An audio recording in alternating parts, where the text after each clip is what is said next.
2020 жылы ұлы жеңістің 75 жылдығын атап өткелі отырмыз. Елеулі күнге дайындық барысы бүгінде қарқынды жүргізілуде. Осы орайда жоғары ерлігімен ел есінде қалатын ардагерлеріміз әрдайым ерекше құрметке бөленетіні сөзсіз.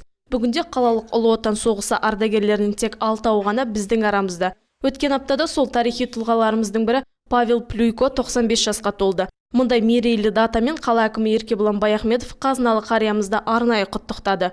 Украин шебінде соғысқан Павел Плюйко ардагеріміз Курск, Киев сынды қалаларды азат етуге қатысқан. 95 жасты еңсерген майдангер батырлығы мен ерлігі үшін Қызыл жұлдыз 3-ші дәрежелі даңқ орденімен марапатталған. Соғыс ардагері араға 5 жыл салып, 100 жас мерейтойын атап өтемін дейді. Дорогие мои, я вас всех поздравляю с наступающим годом и желаю всем доброго здоровья.